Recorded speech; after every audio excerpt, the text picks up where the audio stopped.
लड़की के घर पर ये पता लग जाता सर्विलेंस से कि वो मनाली में है उस पुलिस फ्रेंड के द्वारा। तो वो लोग रात में ही अपनी 6 एक्सपेंसिव एसयूवी कार्स में, 6 गाड़ियों का काफिला होगा, टोयोटा फॉर्च्यूनर होंगी, उसमें टोयोटा लैंड क्रूज़र होंगी, बड़ी बड़ी जो 1-1 1.5 करोड़ वाली जो एसयूवीज़ होती हैं, उनमें 6 गाड़ियों में काफिला निकलता है। उनके बॉस के जो गुंडे बदमाश जो चमचे होते हैं, गुर्गे जिन्हें कह दो, वो 2 लेडी गुर्गे भी होंगी लड़की को संभालने के लिए। लड़की की मम्मी जूही चावला जी बस चलते समय ये कहती हैं मेरी बेटी को हाथ मत लगाना। तो कहते हैं वो मेरी भी बेटी, चिंता मत कर, लेकिन मैं बेटी को वापस लाने जा रहा हूँ और लड़के को पनिश करने जा रहा हूँ। खैर रात में ब्यूटीफुल एक उनकी नाइट कटेगी, रोमांटिक कॉमेडी होगी, कोई गंदी चीज़ नहीं दिखाई जाएगी, कोई इंटीमेट सीन नहीं दिखाया जाएगा। भाई मेरी कहानी है दोस्तों, देखो मैं तो ऐसी चीज़ें पसंद नहीं करता। तो रोमांटिक एक कॉमेडी एक सीन दिखा के और दोनों अपना सो जाएंगे। लड़की का फ़ोन अभी तक स्विच ऑफ है। सुबह वो दोनों बात करते हैं, दोनों इकट्ठे ही बात करते हैं, दोनों के मुंह से एक साथ ये बात निकलती है कि यदि हम दोनों शादी कर लें तो फिर तो पेरेंट्स को, लड़की के फादर को मानना ही पड़ेगा, तो हम शादी कर लेते हैं आज ही। क्योंकि फादर ने भी कहा, अनुपम खेर जी ने, कि तुम 15 दिन तक तो मतलब जो है यहाँ पर आना मत है, जब तक सब कुछ नॉर्मल ना हो जाए तो हम शादी कर लेते हैं। सुबह के 8 बजे का सीन है। लोकेशन लड़की की ट्रेस नहीं हो पा रही है, तो वो जो सुबह तक वो लोग पहुँच जाते हैं। 8 बजे का सीन है। होटल के जस्ट सामने एक छोटा सा ढाबा है। ढाबे पे वो लोग ब्रेकफास्ट कर रहे हैं और बराबर में ही खाई है, ठीक है, खाई ढाबा, वहाँ ब्रेकफास्ट कर रहे हैं और सामने उनका होटल है। तो लोकेशन ट्रेस नहीं हो रही है, तो वो सब लोग कहते हैं कि भाई जो विलेंस है कि भाई इनकी लास्ट लोकेशन ये होटल आ रही थी। अब दोस्तों जब ये लोग ब्रेकफास्ट कर रहे होते हैं और वो इनके वहाँ होटल तक पहुँच चुके हैं, तो हीरो इन्हें एक मिरर में से देख लेता है कि ये लोग तो यहाँ तक पहुँच चुके हैं, तो इनके पास कोई सामान तो इनका होता नहीं, चेकआउट इन्होंने अब तक होटल से करा नहीं है। तो ये वहाँ से चुपचाप एकदम डक करता है, पहले तो मतलब एकदम से टेबल के नीचे होता है, उनको देखकर अमृता को भी नीचे करता है। और जैसे ही वो लोग अंदर होटल के अंदर जाते हैं, ये लोग अपनी गाड़ी लेकर वहाँ से भाग निकलते हैं। होटल के स्टाफ को फोटो वोटो दिखाकर पूछा जाता है कि हाँ भाई ये थे, तो वो बाय फोर्स वो कहते हैं हाँ भाई ये यहाँ पर थे, ये रूम है, बाहर तक गए होंगे। तो रूम तोड़ा जाता है, तो अंदर कोई सामान वगैरह तो उनका मिलता नहीं है। तो वो इतने सारे अपने जो उनके गुर्गे हैं, उनमें से 2 आदमियों को वहाँ बिठा जाते हैं देखने के लिए कि भाई यदि लड़का लड़की आएंगे तो तुम उन्हें पकड़ लेना यहाँ पर। और बाकी सब अपनी अपनी गाड़ियों में मनाली के फेमस जो भी लोकेशंस हैं उन्हें वहाँ पे ढूंढने के लिए निकल जाएंगे। अब ये लोग जल्दबाजी में मनाली के एक फेमस टेम्पल जो चारों तरफ से खुला हुआ हो, वैसे तो देखो मैंने इस तरह का टेम्पल देखा नहीं है, बहुत सारे टेम्पल हैं वहाँ पे, व्यास जी का टेम्पल है और भी हैं, कोई एक ऐसा टेम्पल जो चारों तरफ से खुला हुआ हो। पंडित जी उनकी शादी करा रहे हैं, फेरे ले रहे हैं, वीडियोग्राफी हो रही है, फ़ोटो लिए जा रहे हैं और उनको एक मैरिज का लेटर भी दे रहे हैं। प्रैक्टिकल है ये बात या नहीं है मुझे नहीं पता। पंडित जी एक लेटर दे रहे हैं दोस्तों, जैसे आर्य समाज मंदिर में शादी होती है इस तरह से उनको प्रॉपर एक सर्टिफिकेट भी दे रहे हैं कि मैंने इनकी शादी करा दी है। वो सारी ये पिक्स और वीडियो अपने फादर को भेज देता है लड़का और विलेंस के बारे में बताता है वो लोग यहाँ तक पहुँच चुके हैं। जैसे ही ये सब वो बता रहा होता है तो देखता है विलेंस ढूंढते ढूंढते उस मंदिर को भी ढूंढ रहे हैं। ये लोग फिर वहाँ से चुपचाप जो है किसी तरह से निकल जाते हैं, एस्केप कर जाते हैं वहाँ से। विलेंस की नज़र अब तक इनसे नहीं मिली है, तो विलेंस डिसाइड करते हैं कि भाई हमारे पास 6 गाड़ी हैं, एक गाड़ी तो रोहतांग की तरफ जाओ। पहले वो होटल फ़ोन करते हैं कि वो मिले, वो कहते हैं नहीं यहाँ तक तो नहीं आए, तो कहते हैं इसका मतलब यहाँ से निकल गए हैं कहीं घूमने। तो एक गाड़ी तो दोस्तों कहते हैं रोहतांग जाएगी, एक गाड़ी यहाँ से कुल्लू की तरफ जाओ नीचे और मनाली से नीचे, एक गाड़ी शिमला में जाओ और 3 गाड़ी मनाली में ढूंढेंगी, एक रोहतांग, एक कुल्लू, एक शिमला, ठीक है, और 3 मनाली में ढूंढेंगी। हीरो मनाली से बिल्कुल निकलते समय, जब मनाली से बिल्कुल निकल रहा है गाड़ी में, तो वो वहाँ से 2 छोटे छोटे फ़ोन खरीदता है। अब दोस्तों ये एक कॉमन सी आजकल बात हो गई है, फ़ोन में अपना सिम डालो और उसको फेंक दो। मैंने लास्ट वाली फिल्म में भी ये दिखाया था, लेकिन इसका और कोई सब्स्टिट्यूट तो है नहीं, मज़ा तो बहुत आता है इस वाले सीन में। और दोस्तों वो अपने जो पुराने 2 सिम थे, एक अपना सिम जो उसने रात निकाला और जो लड़की का सिम था, वो भी उसके आईफोन में से निकलवा के वो उन दोनों फ़ोन में डालता है और फ़ोन स्विच ऑन कर लेता है। जैसे ही फ़ोन स्विच ऑन होता है लड़की का, तो एकदम पुलिस जो उसका फ्रेंड है, लड़की के पापा का जो पुलिस फ्रेंड जो सर्विलेंस कर रहा था, उसे एकदम अलर्ट हो जाता है भाई लड़की का फ़ोन ऑन हुआ है। ये लोग अपनी गाड़ी में जैसे ही बैठते हैं लड़का लड़की, वहाँ थोड़ा सा एक जाम लग रहा होता है।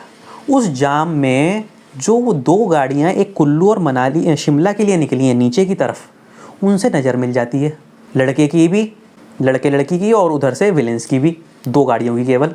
उन 2 गाड़ियों में वो सब मेन 3 विलेन नहीं है। तो ये लोग तो किसी तरह इस जाम में से निकल जाते हैं भागकर, लड़के लड़की तो, और वो लोग जाम में फंसे रह जाते हैं। तो उधर तो पुलिस वाला जो दोस्त था वो फ़ोन करता है कि भाई इनकी लोकेशन मिल गई है और ये लोग जो हैं नीचे मनाली से नीचे की तरफ जा रही हैं, और कंटिन्यूस उनको लोकेशन की खबर देगा। उधर वो दोनों जो गाड़ियाँ जा रही थी वो भी सबको फ़ोन कर देती हैं कि भाई होटल से भी आ जाओ, रोहतांग वाली गाड़ी भी जाओ, सब लोग आ जाओ, हम लोग इनके पीछे पीछे नीचे जा रहे हैं।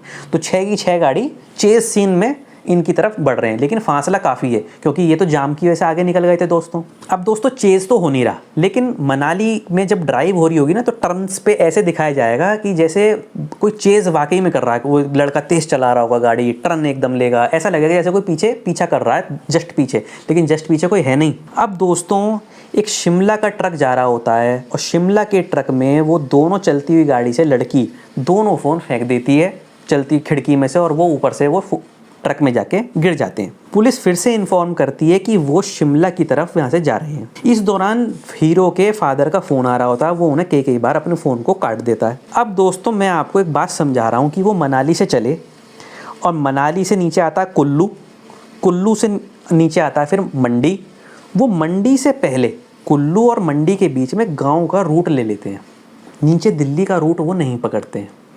वहाँ आकर वो अपने फादर को फ़ोन करते हैं कि हमने ये वाला रूट ले लिया है।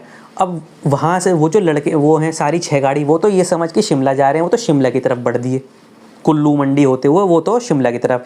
ये मंडी और कुल्लू के बीच में गांव का रास्ता ले लेते हैं हमीरपुर साइड का। और दोस्तों हमीरपुर और होशियारपुर होते हुए मैं एक जगह बताऊंगा अभी कहाँ पहुँचेंगे, बहुत मज़ा आएगा दोस्तों। तो फादर उससे कहते हैं कि तुम दिल्ली मत ना आओ, तुम ये देश छोड़ के चले जाओ और मैं यहाँ पे सब कुछ मैनेज कर लूँगा। और दोनों म्यूचुअली प्लान करते हैं पापा बेटे कि तुम यहाँ से, फादर ने लैपटॉप खोल रखा है अपने सामने, कि तुम यहाँ से हमीरपुर होशियारपुर होते हुए अमृतसर पहुँच जाओ।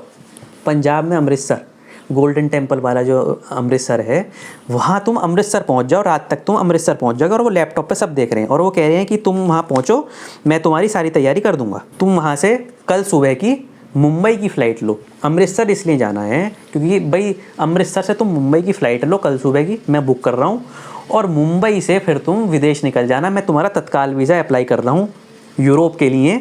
अब यूरोप का टूर होएगा दोस्तों यहाँ पर, और तुम मुझे वो जो शादी का सर्टिफिकेट है दोबारा से प्रॉपर स्कैन करके भेजो, ताकि जब वो आएंगे तत्काल वीज़ा वाले, और लड़की का मुझे आधार कार्ड भेजो, ताकि इस शादी के बेस पर कि शादी हो चुकी है, लड़की के तत्काल वाले उसके घर पे ना जाएं इंक्वायरी के लिए, वो हमारे घर पर ही आएंगे। और फिर वो लड़की से फिर बात करते हैं उसके पापा, और बेटी की तरह बात करते हैं कि बिल्कुल हिम्मत मत हारना, मैं हूँ, जब तक मैं हूँ तुम्हें परेशान होने की कोई ज़रूरत नहीं है, और मुझे जो है अपनी लाइव लोकेशन भेजो।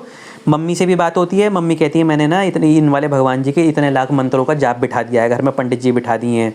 तो जैसे होता है ना भाई, कोई गायत्री मंत्र का जाप बिठा देता है, कोई महामृत्युंजय मंत्र का जाप बिठा देता है, उसकी मम्मी ने ऐसे बिठा दिए, हीरो की मम्मी ने। तो फादर बस यही कहते हैं कि तुम अमृतसर पहुँच के मुझे फ़ोन करो और वहाँ से मुझे लाइव लोकेशन भेजो। अब दोस्तों यहाँ पर एक पहला गाना आएगा फिल्म में, ज़रूरत ही नहीं थी अब तक फिल्म में और गाने की। कौन सा गाना आएगा? जैसे जब वी मेट में दोस्तों एक गाना है ना, रास्ते में हम जो चलने लगे हैं ये रास्ते। अब वो रास्ता है दोस्तों ये लगभग 450 किलोमीटर का, मंडी से अमृतसर तक का। 450 किलोमीटर बहुत हो गया। तो इस बीच में रास्ते में रुकते हुए भी जाएंगे, कहीं खा पी रहे हैं, कहीं एक दूसरे का ख्याल रख रहे हैं, माथे पे हाथ फेर रहे हैं, हल्की सी थकान हो गई है, फादर को पल पल की खबर दे रहे हैं, लाइव लोकेशन चली रही है उनकी। अब दोस्तों एक तरफ तो उनका गाना चल रहा है ये, दूसरी तरफ साइलेंट सीन्स दिखाए जाएंगे कि फादर अपने एक पुलिस फ्रेंड को फ़ोन कर रहे हैं, सीनियर अधिकारी को, वो आगे वहाँ से और वायरलेस कर रहे हैं, और कई सारे फ़ोन आगे वायरलेस होते जा रहे हैं, और शिमला की पुलिस तक वायरलेस फ़ोन हो जाते हैं। और पुलिस जो है उन सारी 6 गाड़ियों को वहाँ से पकड़ लेती है, लेकिन इज़्ज़त के साथ पकड़ती है क्योंकि समृद्ध लोग हैं, सम्मानित लोग हैं दिल्ली के, तो सम्मान के साथ उन्हें पकड़ के और उन्हें दिल्ली की तरफ लाया जा रहा है। फादर का एक फ़ोन दिखाया जाएगा, फादर फ़ोन पर अपने शेयर्स जो हैं उस रेखा जो उनकी डीलर है, डीलर जो शेयर मार्केट ऑपरेट करती है, उसको वो फ़ोन करके 15 लाख रुपए के शेयर्स अपने बेच देते हैं। मोटे मोटे इतने शेयर ये, इतने शेयर ये, इतने शेयर ये, ब्लू चिप शेयर्स अपने बेच देते हैं। अब फादर को लैपटॉप पे कुछ इंटरनेशनल फ़्लाइट्स को सर्च करते हुए दिखाया जाएगा और कुछ फ़ोन कॉल्स करते हुए दिखाया जाएगा। फिर फादर एक फॉर्मल कंप्लेंट करते हैं पुलिस स्टेशन में। वो लोग तो सुबह के 10 बजे से भागे, भाई 8 बजे तो नाश्ता कर रहे थे, 9 बजे शादी हुई, 10 बजे से वो लोग भागे, तो वो तो अभी दिन चल रहा है ना पूरा का पूरा। फादर इस दिन में पुलिस में फॉर्मल कंप्लेंट कर देते हैं, उनकी मैरिज पिक्स, मैरिज सर्टिफिकेट वो उनको शो कर देते हैं। इसके बाद छोटे से सीन में तत्काल वीज़ा वाले जो हैं घर पर एड्रेस चेक करने आते हैं, तो वो बस बेटे और बहू का आधार कार्ड दिखा देते हैं, मैरिज फ़ोटो सर्टिफिकेट दिखा देते हैं, तत्काल वीज़ा उनका अप्रूव हो जाता है। और इस दौरान वो बेटे बहू को कई बार साइलेंटली फ़ोन करते हुए दिखाए जाएंगे कि वो सब ठीक ठाक है या नहीं है। अब फादर को एक सिख पुलिस ऑफिसर से व्हाट्सएप कॉल पर बात करते हुए दिखाया जाएगा, क्योंकि वो भी अब अपने फ़ोन से बात न करके अपनी मिसिस के फ़ोन से बात कर रहे हैं कि आखिर विलेंस को इनकी ट्रैकिंग हुई कैसे, तो कहीं हमारे फ़ोन नंबर्स ट्रैकिंग तो नहीं हो रहे हैं। तो वो अपनी मिसिस के फ़ोन से फ़ोन करते हैं, और उसी फ़ोन पर जो सिख अधिकारी है, लंबा चौड़ा सिख अधिकारी, वो कॉन्फ्रेंस कॉल पर और कई लोगों को लेता है और फ़ोन आखिर में लास्ट में अमृतसर के एयरपोर्ट के एक अधिकारी, पुलिस अधिकारी के पास पहुंचता है। अमृतसर के एयरपोर्ट के एक पुलिस अधिकारी के पास उनका फ़ोन पहुंचता है। फिर वो अपनी वाइफ के फ़ोन से बेटे को फिर फ़ोन करते हैं और उन्हें बताते हैं मैंने होटल की लोकेशन बुक कर दी है, होटल बुक कर दिया, होटल की लोकेशन तुम्हें भेज दी है, और उसको सारी बात समझाते हैं कि सुबह ही तुम्हें 8 बजे की अमृतसर से मुंबई की फ़्लाइट लेनी है। गाड़ी अमृतसर के एयरपोर्ट पर पार्क करके चाबी XYZ ऑफिसर को दे देना, उनका नंबर मैं तुम्हें व्हाट्सएप कर रहा हूँ, और गाड़ी अमृतसर से मैं मंगा लूँगा। तो लड़की इतनी इम्प्रेस होती है फादर के इस सारे दिमाग से, वो कहती है पापा जी तो बिल्कुल चाचा चौधरी हैं, अग्रवाल और चाचा चौधरी का तो टू इन वन है ये तो हमारे। तो लड़का कहता है और मैं भी चाचा चौधरी का बेटा। तो कहती है अनिकेत चौधरी। हंसी मजाक का एक सीन छोटा सा दिखाया जाएगा, फनी सीन। गाड़ी में ही है अभी वो। अब रात के 8 बजे विलेंस जो हैं वो शिमला से पुलिस के द्वारा लाए जाते हैं, और पुलिस वहाँ पर पलवल पुलिस स्टेशन पर, क्योंकि कंप्लेंट तो उन्होंने पलवल के पुलिस स्टेशन में करी है, और वहाँ लड़के के फादर की उनसे आर्ग्यूमेंट होती है। वो हावी रहते हैं उन पर क्योंकि पुलिस उनका साथ दे रही है। वो उन्हें मैरिज फ़ोटो वगैरह दिखाते हैं, सर्टिफिकेट दिखाते हैं। मैरिज फ़ोटो देख के तो बॉस तो बिल्कुल ही पगला जाता है, लड़की के पापा भी पगला जाते हैं, बिल्कुल मतलब गुस्से में फ्यूरियस हो जाते हैं। तो SSP के सामने, क्योंकि वो समृद्ध लोग हैं, चाहते तो वो उनको अंदर भी कर सकते थे, लेकिन SSP के सामने तीनों लोग रिटन में एक नोट लिख कर देते हैं कि हम अब इन दोनों को परेशान नहीं करेंगे, और यदि करेंगे तो उसके जिम्मेदार हम होंगे, हम लीगल तोड़ेंगे। वो एक एग्रीमेंट सा बनाकर, नोट अपना एफिडेविट टाइप आप कह दो, वो एक बनाकर वहाँ पर देते हैं, मजबूरी में उन्हें देना पड़ता है। थाने में ही लड़की की मम्मी भी आ जाती है, जूही चावला जी, और वो लड़के के फादर से पूछती है, क्योंकि उनकी तो उनसे कोई लड़ाई नहीं है कि दोनों बच्चे महफूज हैं मेरे या नहीं है। तो वो कहते हैं दोनों अभी भी वादियों में महफूज हैं, तब तक महफूज है जब तक आपके पागल हस्बैंड और ये पागल बॉस, सन की बॉस, ये इनके पीछे नहीं पड़ते, तब तक ये वो दोनों बच्चे महफूज हैं, और वो अब मेरी बेटी हो चुकी है भाभी जी, आपको चिंता करने की कोई ज़रूरत नहीं है। रात के 10 बजे दोनों अमृतसर पहुंचते हैं। फादर अभी पुलिस स्टेशन से होकर आए हैं, और वो उन्हें फिर से बताते हैं तत्काल वीज़ा तुम्हारा बुक हो चुका है, और मैंने यूरोप की स्विट्ज़रलैंड की फ़्लाइट, कल सुबह तो वो जा रहे हैं मुंबई, अमृतसर से मुंबई, और मुंबई से फिर रात 1:20 की फ़्लाइट है स्विट्ज़रलैंड की। अब वो दोनों फिर से फादर के इस दिमाग से बड़े इंप्रेस, दोनों अमृतसर में रात बिताते हैं। लड़की यही कहती है आखिरकार ये हमारी लाइफ में हो ही क्या रहा है, और दोनों एक दूसरे की, अब शादी हो चुकी है, जब मनाली गए थे तब शादी नहीं हुई थी, अब शादी हो चुकी है, दोनों एक दूसरे की बाहों में रात काटते हैं, केवल बाहों में, और कुछ नहीं दिखाना। और दोनों प्लान करते हैं कि हम सुबह 4 बजे या 4:30 बजे गोल्डन टेम्पल जाएंगे, उनके वहाँ दर्शन करके एक बार। तो दोस्तों सुबह का डायरेक्ट गोल्डन टेम्पल का सीन दिखाया जाएगा। 4:45 बजे वो गोल्डन टेम्पल में एंटर कर रहे हैं, बिल्कुल एक पवित्र एटमॉस्फेयर वहाँ का दिखाया जाएगा। गुरुबानी पीछे से चल रही है, वो अपना वो पंखा वेव कर रहे हैं गुरु ग्रंथ साहिब जी पर। और जब वो वापसी दर्शन करके निकल रहे हैं तो फादर का 5:15 बजे ही फ़ोन आ जाता है। तो बताते हैं हम वहाँ गोल्डन टेम्पल आ गए थे। तो कहते हैं मेरी तरफ से भी हाथ जोड़ लेना, और मैंने 15 लाख रुपए तेरे खाते में RTGS कर दिए हैं। तो पापा जी इसकी ज़रूरत नहीं थी, मैं मैनेज कर लूँगा। और नहीं पुत्र, हनीमून मेरी तरफ से, पता नहीं यूरोप में कितने दिन रुकना पड़ जाए, 2 महीने भी लग सकते हैं इस सब में। तो बेटा और उनकी बातचीत होती है, मैं नहीं पापा मैं खर्चीला नहीं हूँ, पता है मेरा पुत्र, तो मेरा सूरज जैसा पुत्र है, मेरा चांद सितारा सूरज जैसा पुत्र है। फिर एक छोटा सा सीन दिखाया जाएगा कि जो वहाँ पर गोल्डन टेम्पल में होली पॉन्ड है, हमारा पवित्र जो जल का एक सरोवर है, वहाँ पर वो अपने ऊपर पानी के छिड़केंगे, और पानी को वो उसमें अपनी बोतल में भर के ले जाएंगे, और कुछ समय वो वहाँ पे 2-4 मिनट बैठकर वो वहाँ बैठेंगे तालाब के सरोवर के किनारे। होटल में आते हैं दोस्तों, जल्दी जल्दी ब्रेकफास्ट करते हैं, और सुबह ही वो एयरपोर्ट के लिए निकल जाते हैं। नहा दो तो पहले ही चुके थे, तो वो 6:30 बजे ही वो होटल के लिए निकल जाते हैं। 8 बजे उनकी 8-8:30 बजे की उनकी फ़्लाइट है। एक्चुअल में अमृतसर से मुंबई के लिए 8-8:30 बजे की एक फ़्लाइट होती है, इसलिए मैंने टाइम वही रखा है दोस्तों। एयरपोर्ट पहुँचते ही वो अपनी गाड़ी पार्क करते हैं, और चाबी जो है जो सिख ऑफिसर बताए थे उनसे बातचीत करके, कम्युनिकेट करके वो उन्हें चाबी दे देते हैं। इस दौरान फादर से उनका लगातार साइलेंटली कॉल पर संपर्क दिखाया जाएगा। अब जब वो सारी चेक इन की फॉर्मेलिटीज़ कर लेते हैं तो वो एयरपोर्ट की शॉप से अपने कुछ कपड़े खरीदते हैं, 1-2 जोड़ी, क्योंकि कल के कपड़े पहने हुए हैं, तो कपड़े वहाँ पर अपने एयरपोर्ट पर वो बदलेंगे। अब इंटरकट सीन दिखाया जाएगा कि इधर से तो अमृतसर से मुंबई की फ़्लाइट दोस्तों टेक ऑफ होती हुई दिखाई जाएगी, और उधर क्योंकि 8:30 बजे का सीन है, और सुबह ही सुबह लड़की के फादर, बॉस और बॉस के फादर पुनीत सर जी, वो लोग लड़की के घर पर उदास बैठे हुए हैं। और ये जो मनाली शिमला वाली जो न्यूज़ थी, ये दोस्तों न्यूज़पेपर में भी आ जाती है। तो उस दिन 5वीं लड़की जो है वो लड़के के घर जाती है ये न्यूज़ पढ़ने के बाद, और फादर के पास जब जाती है तो फादर कहते हैं भाई आपने तो सिंदूर भी लगाया हुआ है, शादीशुदा है, तो उम्मीद है आप लड़की उसके पीछे नहीं पड़ी होंगी, आइए आप भी, मतलब कहीं आप भी तो उन 4 लड़कियों जैसी तो नहीं है। तो वो देख के समझ जाते हैं मैच्योर लड़की है, तो वो आके कहती हैं कि भाई ये चारों लड़कियां मेरे साथ आई हुई हैं, बाहर हैं अभी, आप कहोगे तो अंदर आएंगे, आपसे माफ़ी मांगना चाहती हैं।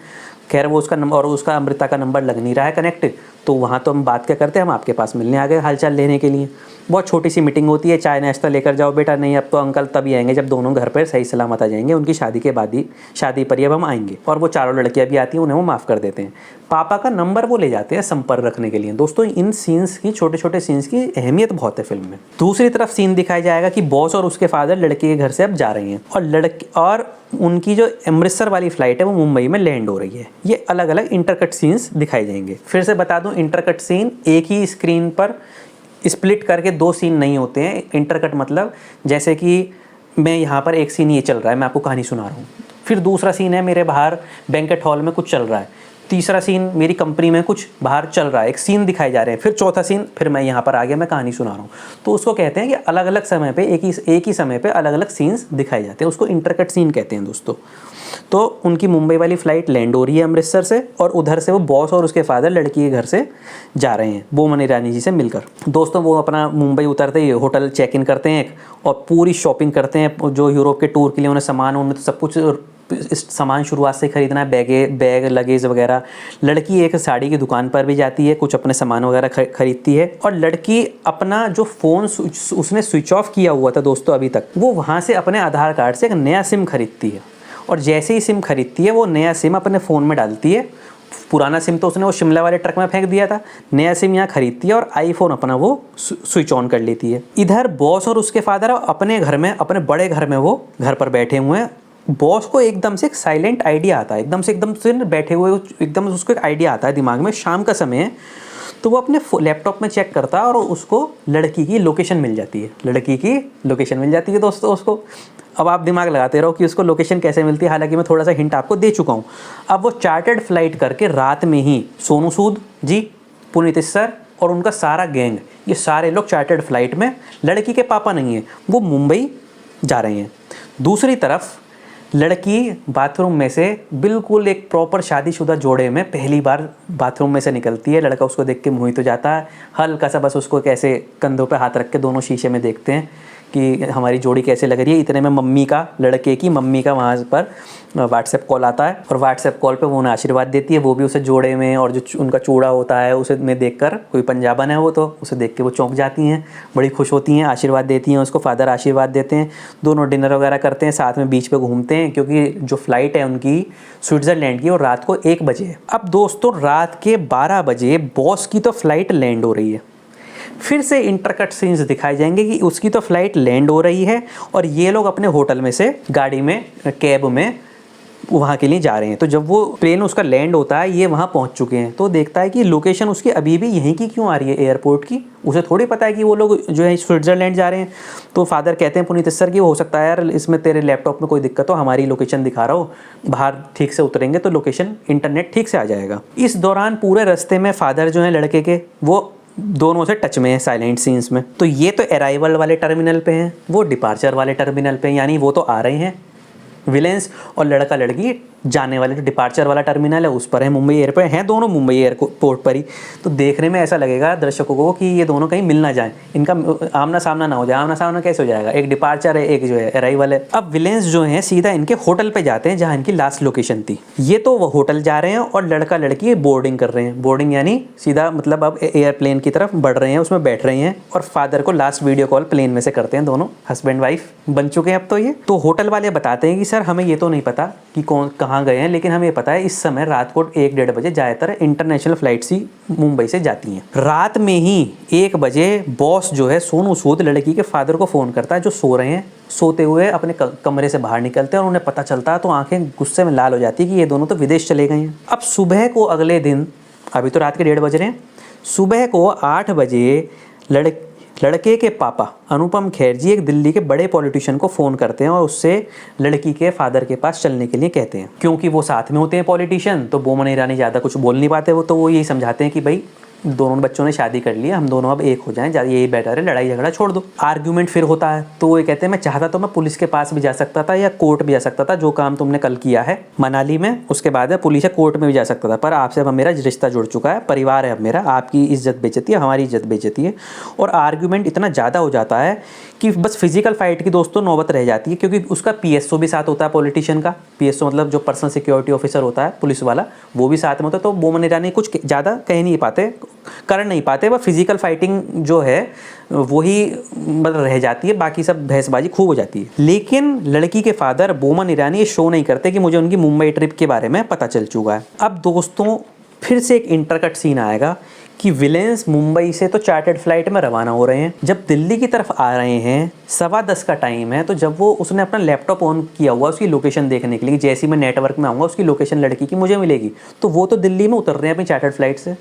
दूसरी तरफ वो इतने स्विट्ज़रलैंड में वो लैंड कर रहे हैं, तो उसके लैपटॉप पे एकदम से पिंग होता है। पिंग मतलब एक नोटिफिकेशन आती है कि वो लड़की नेटवर्क में आ गई है, उसकी लोकेशन उसे मिलती है। तो वो लड़की के फादर को, बोमन ईरानी को, वो तो चले जाते हैं। कौन चले जाते हैं? लड़के के पापा पॉलिटिशियन तो वहाँ से चले जाते हैं। इतने में थोड़ी देर बाद वहाँ पे फ़ोन आता है विलेन का, बॉस का, और वो बताता है ऐसे ऐसे ये तो स्विट्ज़रलैंड में। अब दोस्तों स्विट्ज़रलैंड में उनका तो एक गाना आएगा दूसरा, प्यार भरा। वो तो अपनी वादियों में घूम रहे हैं DDLJ की तरह, उन्हें तो पता ही नहीं कि यहाँ पे क्या होने वाला है, हमारी लोकेशन ट्रेस हो रही है। बड़ा सुंदर प्यार भरा स्विट्ज़रलैंड में उनका तो एक रोमांटिक गाना आएगा, दोनों एंजॉय कर रहे हैं। एंजॉय मतलब कोई गलत चीज़ नहीं कर रहे हैं।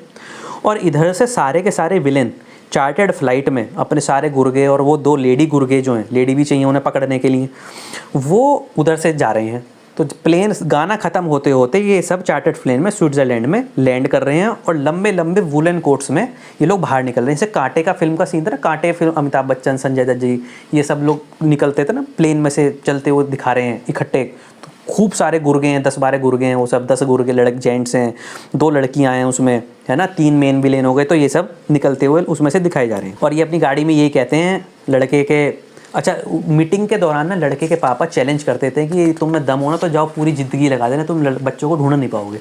तो बोमन ईरानी कहते हैं मुझे चैलेंज कर रहा था उसका बाप, आई विल किल हिम, यानी लड़के को मैं मार दूंगा। अब होटल के कमरे में, एक तो विलेंस का होटल का कमरा है, और एक है दोस्तों एक बड़ी सी वैन ले लेंगे, हायर कर लेंगे। विलेंस की वैन होती है ना बड़ी सी, तो उस वैन में सारे 10-12 लोग या आ जाएंगे। ये कपल की लोकेशन ट्रैक कर रहे हैं और ये अपनी वैन में निकल पड़ते हैं। और उधर से वो लोग स्विट्ज़रलैंड छोड़कर पेरिस जा रहे हैं, क्योंकि तो पूरे यूरोप के टूर पर हैं। तो ये लोग तो पेरिस के प्लेन में दोस्तों बोर्डिंग कर चुके हैं, वहाँ बैठ चुके हैं, और ये भागते भागते प्लेन के नज़दीक तक आ जाते हैं। तीनों विलेंस की और हीरो की नज़रें मिल जाती हैं खिड़की से, प्लेन की खिड़की से। अब ये तो सब कुछ, उनकी तो हवा ख़राब, बच्चों की तो, दोनों लड़के लड़की की, यार ये क्या वो है, तो नज़र मिल गई, तो यहाँ तक भी आ गए। तो लड़की उसको समझाती है कोई बात नहीं, हो सकता है मुंबई का जो होटल था उन्होंने बता दिया होगा हम स्विट्ज़रलैंड जा रहे हैं, अब हम दूसरी जगह जा रहे हैं, अब इन्हें पता नहीं चलेगा, कोई बात नहीं, हम यहाँ से चले जाएंगे। दोस्तों पेरिस में लैंड करते हैं, लैंड करते ही अपने फादर को बताते हैं, और फादर जो हैं विदेश मंत्रालय में किसी तरह संपर्क करते हैं। वहाँ भी इनके पूरे संपर्क होते हैं कि भाई बच्चों, ये और सीनियर पुलिस वाले को भी, विदेश मंत्रालय भी और पुलिस को भी, कि इन्होंने तो कागज़ लिख के दिया था वो नोट, और ये उसको तोड़ के बच्चों के पीछे पीछे वहाँ तक जा चुके हैं। एक्सटर्नल अफेयर्स मिनिस्ट्री जो है वो भी इसमें एक्टिवेट हो जाती है। तो आईफिल टॉवर पीछे है, लड़का सामने उसके पार्क में बैठा हुआ है, शाम का दिन छिपे का सीन है, डस्क सीन बोलते हैं उसको। लड़की उसको कंफर्टेबल कर रही है कि कोई बात नहीं, परेशान मत ना हो। और फिर से बाइक के मिरर में वो देखता है कि वो सारे के सारे उन्हें मारने आ रहे हैं। तो जैसे ही वो कुल्हाड़ी लेके उसको मार रहे होते हैं, तो वो एकदम से दोनों वहाँ से एस्केप कर जाते हैं, बच जाते हैं। वो उसको देख लेता है। अब ये ऐसे अटैक दोस्तों कई बार होंगे, और वहाँ पर एक चेज सीन होगा। ये तो पैदल पैदल भागेंगे, वो भी पैदल पैदल भागेंगे, कभी गाड़ी से, और ये हर बार उनको पटकनी दे देंगे, और हर बार उनको पटकनी के साथ चोट भी पहुँचा देंगे। जो भी उनके गुर्गे वगैरह हैं या विलेन से, उनको चोट पहुँचा देंगे। अब फिर बच के भागते भागते अपने होटल पहुँचते हैं। तो लड़की कहती है हो सकता है इन्होंने तुम्हें स्विट्ज़रलैंड वाली फ़्लाइट में देख लिया था कि ये पेरिस जा रही है, तो पता लग गया होगा, इसलिए ना पता लग गया हम पेरिस में, तुम परेशान मत ना हो, हम ये शहर अभी तो आज ही तो आए हैं, हम आज ही छोड़ देंगे पेरिस। बहुत घूम लिए। तो रात में हुडी वूडी पहन के ये लोग अपनी फ़्लाइट वगैरह बुक कराते हैं। विलेंस तो अपने कमरे में फर्स्ट एड वगैरह करवा रहे हैं दूसरे होटल में, इंटरकट सीन्स में, और वो फिर ट्रैक करते हैं कि ये दोनों जने फिर से एयरपोर्ट की तरफ जा रहे हैं। तो ये भी पीछे पीछे हो लेते हैं। खैर वो एंड तक तो नहीं पहुँच पाते, और ये लोग इटली की, यहाँ से पेरिस से अब दोस्तों भी जा रहे हैं सीधा इटली। छोटे छोटे सीन है, जैसे स्विट्जरलैंड में गाना है, गाने के बाद ये लोग प्लेन में चढ़ जाते हैं। उसके बाद पेरिस में केवल एक आईफिल टावर का सीन है, बस यही सीन है, इनके अटैक ही होते रहेंगे दोस्तों। अब दोस्तों ये इटली उतरते हैं, टेंशन फ्री साइट सीइंग अपना वहाँ के नज़ारे वगैरह देख रहे हैं। इटली में इनके ऊपर फिर से अटैक होता है, ये फिर बच जाते हैं हर बार, चोट नहीं आएगी इनको, और हर बार ये उन्हीं को चोट पहुँचा देते हैं किसी न किसी तरीके से। तो बहुत कुछ सोचने के बाद हीरो कहता है कि तुमने जो सिम खरीदा था मुंबई से, तुम्हारा आधार कार्ड तो वही है, तुम्हारे आधार कार्ड से इन्होंने तुम्हारा सिम पता लगा लिया है और तुम अपना सिम ये फेंक दो। और उसको ये अपने तीसरे स्टाफ का सिम देते हैं। अपने में तो उन्होंने मास्टर जी का सिम डाल रखा, अब एक तीसरे स्टाफ का सिम लेकर ये उसके फ़ोन में डलवा देते हैं और अभी श्योर हो जाते हैं कि अब की बार ये पकड़े नहीं जाएंगे। यहाँ से ये ऑस्ट्रेलिया जाते हैं, ऑस्ट्रिया वियना की तरफ, बहुत छोटा सा सीन, वहाँ भी अटैक हो जाता है। अब ये वहाँ से पहुँचते हैं, चाहे तो हम इस ऑस्ट्रिया के सीन को दोस्तों स्किप भी कर सकते हैं, इटली से हम इनको सीधा जर्मनी भी दिखा सकते हैं। तो दोस्तों ये जर्मनी जब जाते हैं तो म्यूनिक जाते हैं पहले। म्यूनिक जर्मनी में साउथ में पड़ता है, यदि जर्मनी का मैप है तो उसमें साउथ में पड़ता है दोस्तों। घूम फिर तो रहे हैं लेकिन टेंशन है। अब दोस्तों इन पर फिर म्यूनिक में अटैक होता है, फिर वही सेम कहानी, ये भाग जाते हैं, बच निकलते हैं, उन्हें चोट पहुंचा देते हैं। लड़का टेंशन में अपना भी सिम निकाल देता है यार कि ये हो क्या रहा है, और ये अपने एक चौथे स्टाफ का सिम डालता है। अभी तक तो उसने एक स्टाफ का सिम डाला था अपने में, फिर दूसरे स्टाफ का सिम डाला लड़की में, तीसरे स्टाफ का सिम डालता है अपने में फिर से। और ये यहाँ से भागकर दोस्तों फिर से सुबह 5 बजे ही बर्लिन के लिए निकलते हैं। बर्लिन है नॉर्थ में, ये म्यूनिक, ये बर्लिन, और रास्ता है 600 किलोमीटर का। तो आपने तुम बिन फिल्म देखी होगी और उसमें एक ट्रिप का एक सॉन्ग है ना, वो क्या नाम था उनका, प्रियांशु एक्टर, उनके साथ वो ट्रिप पर जारी होती है ना लड़की, तो उसमें गाना आता है, जब से तुम आए नज़र में खोया खोया रहता है दिल। ये ऐसा एक गाना। 5 बजे ये गाड़ी हायर करते हैं, यूरोप में मिल जाती है गाड़ी आराम से हायर करने के लिए, और ये पूरा 600 किलोमीटर का रास्ता दोस्तों टेंशन में, लेकिन गाने के साथ ही वहाँ पे जाएंगे। बीच में कई बार रुकेंगे, कभी थोड़ा थक जाएंगे, आराम कर लेंगे, तो लड़की उसको माथे पे उसको थोड़ा रिलैक्स करेगी, केयरिंग करेगी उसको। बर्लिन पहुँचते हैं दोस्तों। बर्लिन में इनमें फिर अटैक हो जाता है इनके ऊपर कुछ समय बाद, नेक्स्ट डे कह लीजिए। अब इनका दिमाग खराब हो जाता है कि हम पटकनी है उनको, हर बार दे देते हैं चोट, उनको हर बार पहुंचा देते हैं, गहरी गहरी चोट पहुंचाते हैं कि हर बार उनके पट्टी या बैंडेज बढ़ती जा रही है। तो ये अपना तीसरा सिम भी उठा के बाहर फेंक देता है और अपना फ़ोन जो गुस्से में स्विच ऑफ कर देता है। लड़की का फ़ोन स्विच ऑन है अभी भी, और उसमें उसने वो एक अपने स्टाफ का सिम दिया हुआ है। दोस्तों यहाँ से ये लोग पहुँचते हैं, ये जर्मनी भी छोड़ते हैं कि भाई बर्लिन भी छोड़ो, और बर्लिन से दोस्तों जाते हैं सीधा नीदरलैंड। बर्लिन से देखो आप मैप देख रहे होंगे, तो बर्लिन से ये नीदरलैंड जाएंगे, और नीदरलैंड से जस्ट पास में ही लंदन है। यदि जो लोग यूरोप गए होंगे वो लोग देख के समझ जाएंगे कि एम्स्टर्डम जो है वहाँ से पास में ही है, मतलब छोटी सी दूरी है लंदन और उसकी बीच समुंदर है यूँ तो वो जब जर्मनी से जाते हैं एम्स्टर्डम। दोस्तों वो एम्स्टर्डम जाकर वहाँ का जो लैंडलाइन फ़ोन होता है उससे अपनी मम्मी का नंबर को कॉल करते हैं कि यार हो सकता है हमारे फ़ोन ट्रेस हो रहे हैं, फादर का भी फ़ोन ट्रेस हो रहा है, मम्मी का भी तो मम्मी के नंबर पे कॉल करते हैं वहाँ के लैंडलाइन नंबर से। उन्हें समझ में नहीं आ रहा है हो क्या रहा है। और जो एक्सटर्नल अफेयर्स मिनिस्ट्री है ये भी बार बार फेल हो रहे हैं। फेल इसलिए हो रहे हैं क्योंकि वो लोग तो प्रॉपर जो बॉस है वो तो वहाँ के इंटरनेशनल माफियाओं से भी मिला हुआ है। इंटरनेशनल माफिया में अर्जुन रामपाल को भी शो किया जा सकता है। और दोस्तों आप कहोगे जो लोग जिन्हें नहीं पता होगा कि यूरोप में ऐसे जगह जगह से ऐसे कैसे घूम रहे हैं, तो यूरोप बहुत ज़्यादा बड़ा नहीं है। ऐसे मान लो जैसे इंडिया में एक स्टेट से दूसरे स्टेट में जा रहे हैं, ऐसे वो लोग अपना जा रहे हैं। तो इसलिए एक्सटर्नल अफेयर्स मिनिस्ट्री उनको पकड़ नहीं पा रही है। दोस्तों एम्स्टर्डम में इन पे फिर अटैक हो जाता है। अब इनका दिमाग समझ में नहीं आ रहा ये हो क्या रहा, तो इन्हें लगता है हमारे घर के सब नंबर ट्रेस हो रहे हैं।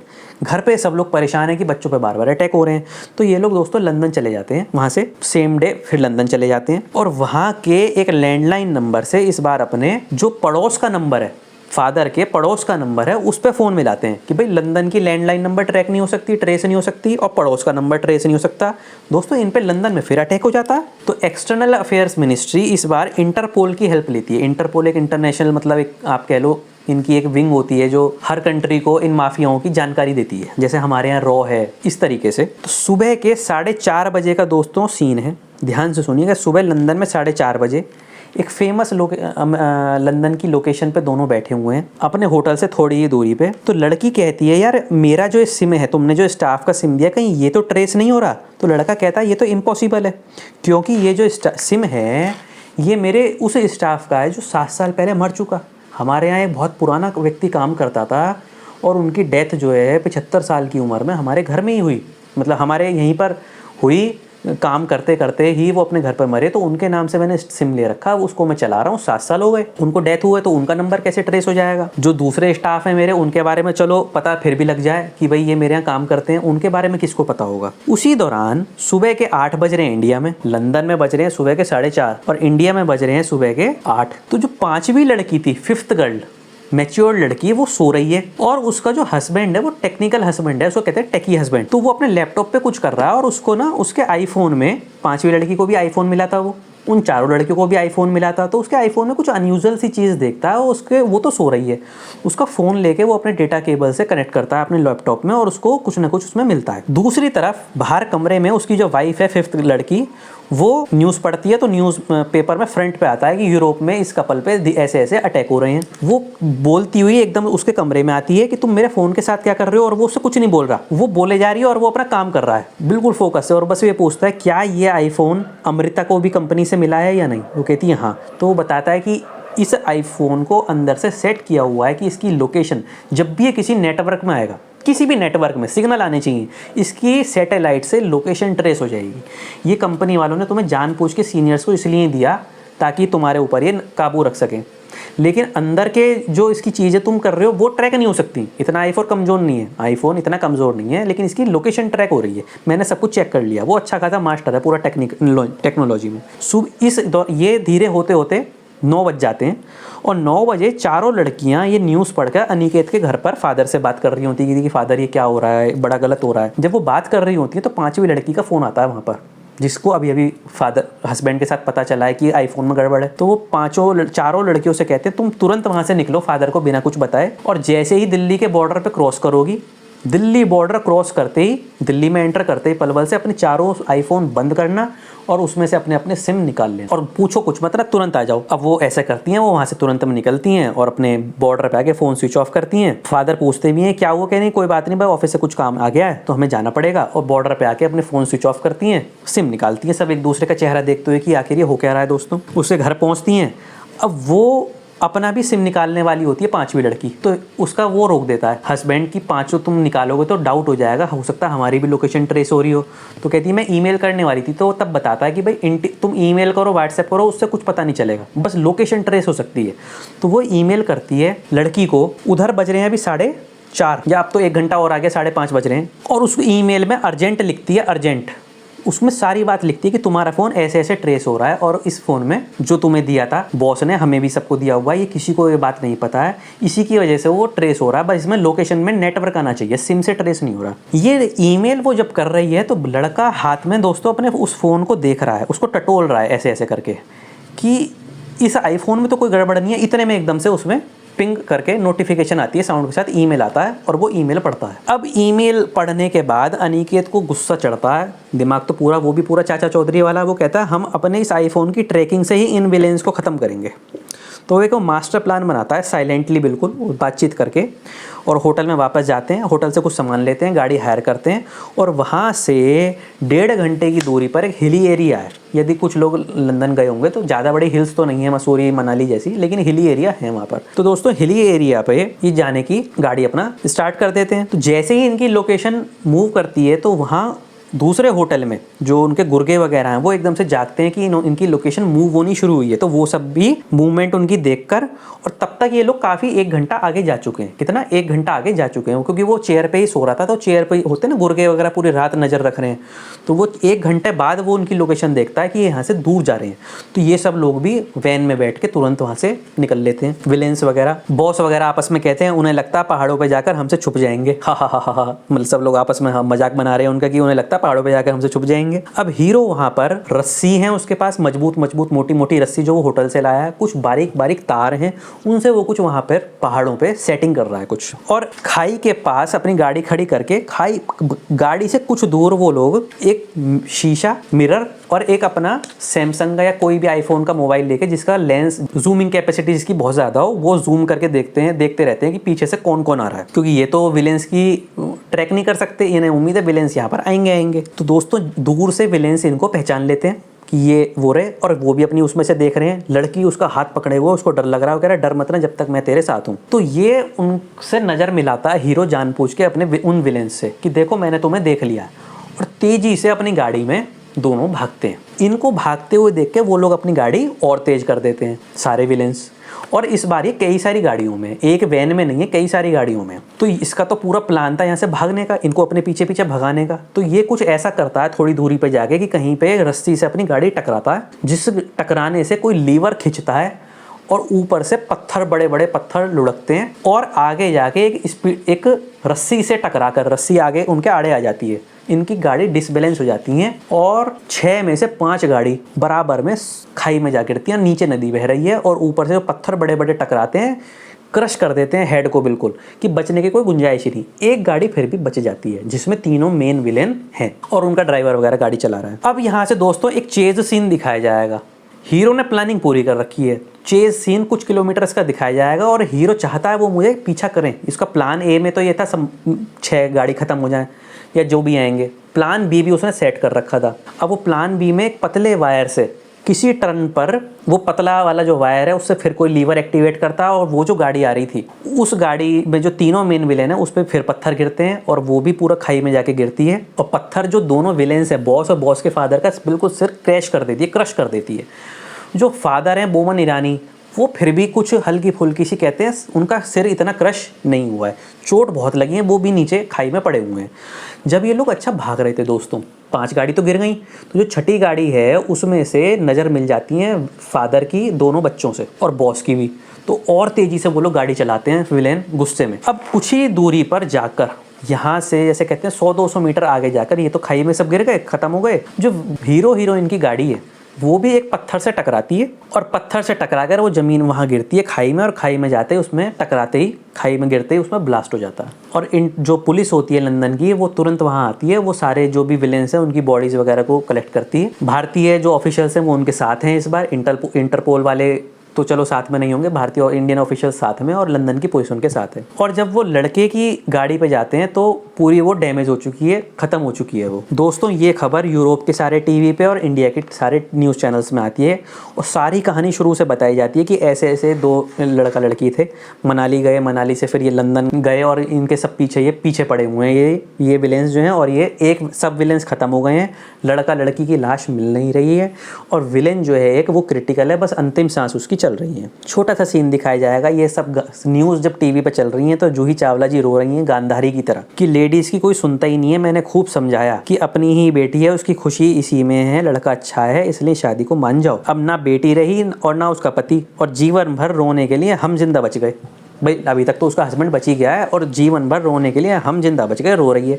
दूसरी तरफ कपल्स, जो लड़का है बॉय, उसके जो पेरेंट्स हैं नीतू कपूर जी और अनुपम खेर जी, ये भी टीवी के सामने न्यूज़ देख रहे हैं और आंखों से आंसू आ रहे हैं, लेकिन इतना नहीं रो रहे जितने की लड़की की मम्मी रो रही है। चारों लड़कियां भी वो न्यूज़ देख रही हैं, 5वीं लड़की भी वो अपने हस्बैंड के साथ वो टीवी पर न्यूज़ देख रही है। अब दोस्तों एयरपोर्ट पर विलेंस की वो डेड बॉडीज़ लाई जाती हैं। लड़की के फादर बिल्कुल स्ट्रेचर पे हैं, बहुत चेहरा वगैरह सब कुछ टूट फूट चुका है उनका, हथकड़ी लगी हुई है, बेड पर है मेडिकली। और जूही चावला जी अपने हस्बैंड की स्थिति देखकर फपक कर कहते हैं ना इनकंसोलेबली, कि चुप नहीं करा सकते, इस तरह से रो रो के, क्योंकि बेटी भी मर चुकी है उनके अनुसार। तो हीरो के जो फादर हैं वो भी वहाँ पर हैं, वो भी गए हुए हैं। तो वो जूही चावला जी को अलग में को ले जाते हैं, कुछ साइलेंट सीन दिखाया जाता है कि वो उन्हें कुछ बता रहे हैं। अब जब जूही चावला जी हस्बैंड के पास जाती हैं, जब वो स्ट्रेचर पे लाया जा रहा तो उन्हें बताती हैं कि बेटी भी हमारी जा चुकी है। अब वो वहाँ पे टूट जाते हैं बोमन ईरानी स्ट्रेचर पे लेटे लेटे, और वो माफ़ी वगैरह मांगते हैं। अगला सीन हॉस्पिटल का बेड का सीन दिखाया जाएगा।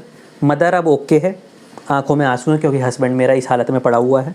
बराबर में लड़के के फादर खड़े हैं, उन्हीं के पीछे उनकी वाइफ खड़ी है नीतू कपूर जी, और वो बेड पे पड़े पड़े उनके फादर से पैर टच करके माफ़ी मांगना चाह रहे हैं कि मुझसे ये गलती हो गई। तो फादर बताते हैं कि वो मेरा बेटा है, ये उसका प्लान सी था, उनका एक्सीडेंट उसे शो करना था, क्योंकि वो तुम्हें सबको मारना नहीं चाह रहा था, वो ये चाह रहा था कि तुम्हें ये शो कर दें कि हम मर चुके हैं, ताकि तुम उनका पीछा करना छोड़ दो और वो अपने शांति का जीवन जी लें। अब वो उनके पीछे पड़ जाता है कि बताओ मुझे मेरे बच्चे कहाँ हैं। तो कहते हैं ना मैं नहीं बताऊंगा, फिर पीछे पड़ जाओगे। तो मम्मी फिर एक डायलॉग कहती है कि त्रेता युग से ही हस्बैंड जो अपनी वाइफ की नहीं सुनते आए हैं, और मैंने आपको खूब समझाया था तब भी। खैर बहुत उसके रोने धोने के बाद, बोमन ईरानी की खूब रोने के बाद, पश्चाताप करने के बाद वो बता देते हैं कि दोनों न्यूयॉर्क में, वहाँ से अमेरिका जा चुके हैं, न्यूयॉर्क में। हॉस्पिटल के कमरे से ही वीडियो कॉल लगाई जाती है।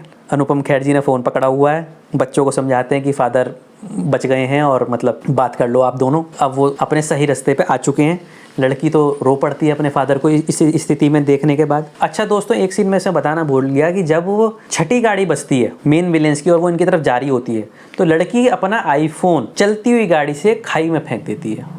तो उनका प्लान इन्हें मारने का नहीं था, उनका प्लान ये था हम इन्हें शो करेंगे कि हम मर गए हैं और हम अपना शांति का जीवन जी लेंगे। खैर जब बात वगैरह सब हो जाती है, उनसे कहते हैं बच्चों तुम वापस आ जाओ, तो फादर जब मजाक का एक सीन आएगा, भाभी जी मुझे तो अभी भी शक हो रहा है इस पर। सब लोग फिर जोर जोर से हंसते हैं।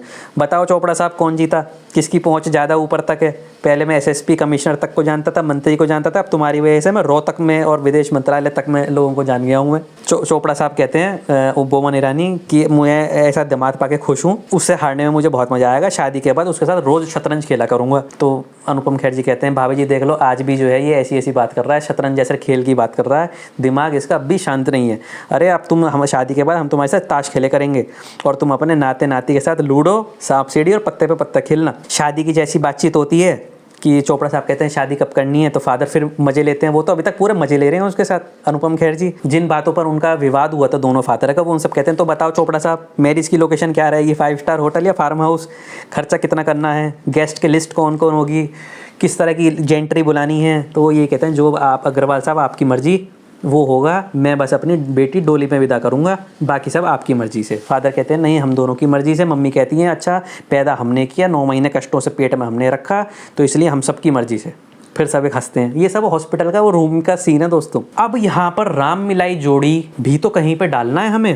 तो दोस्तों राम मिलाई जोड़ी अब आएगा यहाँ पर कि जब फादर कुछ फिर से अपना पश्चाताप कर रहे होंगे वहीं हॉस्पिटल के बेड पर कि मैंने उन बच्चों के साथ क्या क्या नहीं किया दोनों को एक दूसरे से अलग करने के लिए कि इनकी जोड़ी ना बन पाए। तो जूही चावला जी कहती हैं क्योंकि ये तो राम मिलाई जोड़ी है, इसलिए तो इनका कुछ नहीं कर पाए, क्योंकि ये तो राम मिलाई जोड़ी है। तो अग्रवाल जी कहते हैं अनुपम खेर जी कि यदि ये राम मिलाई जोड़ी है तो फिर शादी भी राम और सीता जी की तरह ही होगी, धूमधाम से होगी, सारा पलवल अयोध्या की तरह खुशी से झूमेगा, रोशनी से जगमगाएगा। और चोपड़ा साहब कहते हैं बोमन ईरानी और पूरा साउथ दिल्ली जनकपुरी की तरह मंगल गीत और आशीर्वाद देकर अपनी बेटी विदा करेगा। तो हो गई राम मिलाई जोड़ी भी इस पर फिल्म में आ गई दोस्तों।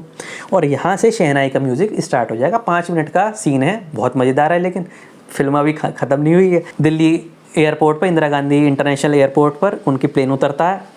वो अभी भी बैसाखी पर हैं, चेहरा जगह जगह से टूटा फूटा है उनका फादर का। माफ़ी मांगते हैं हाथ जोड़कर और बेटा यही कहता है माफ़ी तो केवल छोटे मांगा करते हैं, बड़े तो केवल हाथ सिर पर रखते हैं, जोड़ते नहीं हैं। बड़े तो केवल हाथ सिर पर रखते हैं, हाथ जोड़ते नहीं हैं, माफ़ी केवल छोटे मांगा करते हैं। इस तरह का एक डायलॉग होगा। तो वो कहते हैं कि भाई साहब सगाई कब है, उसी समय पूछते हैं, कहते हैं सगाई नहीं, शादी तो बच्चों की हो चुकी है, अब सीधा शादी होगी दिखाने के लिए लोगों को। अब यहाँ से शहनाई का जो म्यूजिक है वो कंटिन्यूस चलेगा और पीछे शेयर्स, पीछे जो है सीन्स दिखाते रहेंगे हम कि फादर अपने 2.5 करोड़ रुपए के ब्लू चिप कंपनी के शेयर्स बेच देते हैं। ब्लू चिप मतलब Reliance, HDFC bank, ICICI bank. Rekha को फ़ोन करते हैं, रेखा इतने रिलायंस बेच दो, इतने HDFC बैंक, इतने, और 2.5 करोड़ के शेयर्स बेच देते हैं।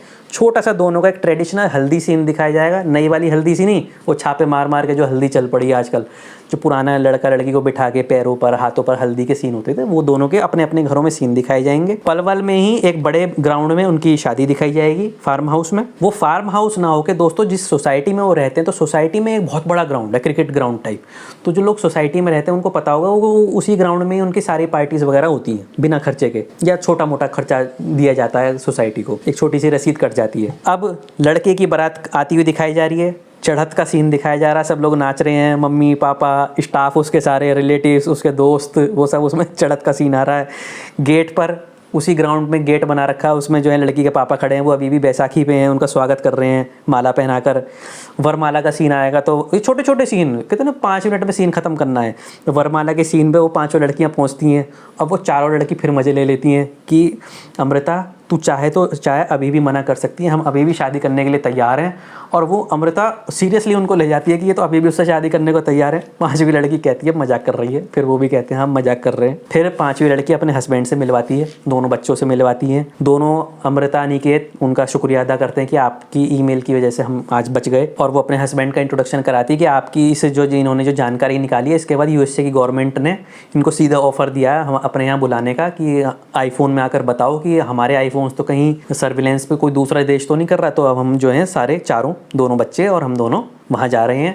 सारे जो विलेंस थे उनके एक्सपायर होने के बाद जो बॉस की मम्मी है वो सारी कंपनी संभाल रही हैं और 50% लोग कंपनी छोड़ के या 40-50% लोग जा चुके हैं। वो मम्मी का सीन दिखाया जाएगा बाद में कि वो अपने हस्बैंड और बेटे की फोटो के आगे हैं और अपने ऑफिस का काम संभाल रही हैं। अब हम दोस्तों यदि चाहें तो यहाँ से एक सीक्वल बन सकता है इस कहानी का कि वो जो मम्मी है वो इनके पीछे पड़ जाएंगी कि इन दोनों ने मिलकर मेरा घर उजाड़ा, मेरे हस्बैंड मार दिया, मेरा बेटा मार दिया, मैं भी इन दोनों को सुखी नहीं रहने दूंगी।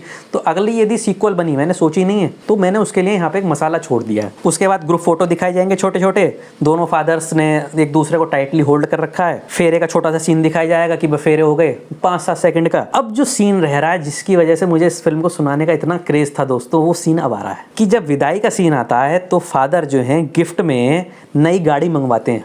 25 लाख तक की गाड़ी उनका जो मास्टर जी हैं वो चला कर ला रहे हैं और उसमें उनकी विदाई होती है। और वहाँ अपनी मिसेज से एक नए घर की चाबी दिलवाते हैं, जो सामने ही दिख रहा है एक नया घर।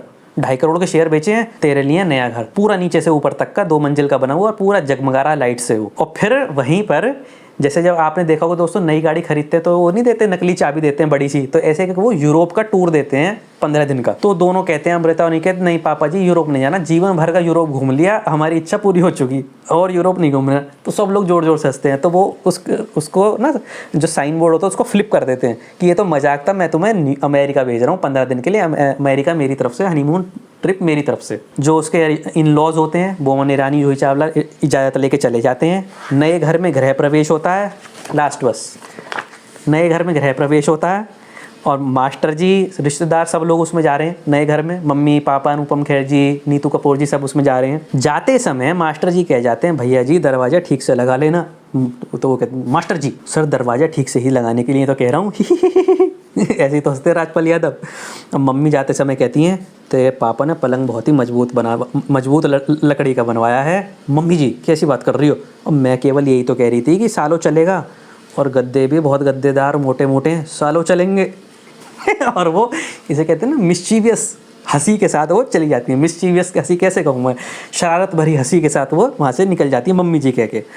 अब लास्ट सीन, दरवाज़ा वो बंद कर देते हैं, मोटा दरवाज़ा जो मेन गेट है घर का, और दोनों कमरे की लॉबी में बैठे हुए हैं, घर की लॉबी में सोफे पर एक दूसरे के हाथ में हाथ डालकर की और याद कर रहे हैं वही उन्हीं कपड़ों में अभी कि कैसे हम मिले थे। पहले तो हम एक दूसरे से मिलने को भी तैयार नहीं थे, जिस दिन हम मिलने वाले थे फिर हम मिले, फिर कैसे कैसे हम भागे, फिर हमारा चेज़ हुआ, फिर हम कैसे कैसे गए। दूसरी तरफ इंटरकट, दूसरी तरफ पुराने घर में अनुपम खेर जी और नीतू कपूर जी उसी पोज में बैठे हुए हैं, उसी तरह से सोफे पे बैठे हुए हैं। और मम्मी कह रही हैं कि जो कुछ हमारा है वो सब अनिकेत का ही है, पर आपने अपने लिए कुछ भी नहीं रखा, आपने अपने सारे शेयर्स बेच दिए। आप कह रहे थे बुढ़ापे के इमरजेंसी फंड के लिए रखूँगा, तो कहते हैं अरे बेटे की खुशी या उसके घर बचने से ज़्यादा कीमती मेरे शेयर्स नहीं है।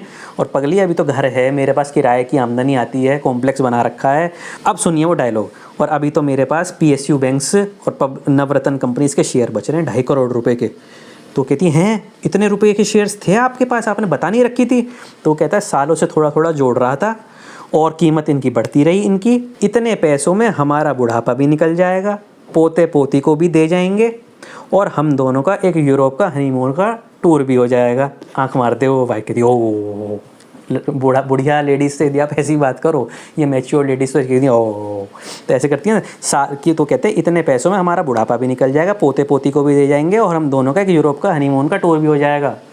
कहती ओ, और वहाँ सीन ख़त्म होता है।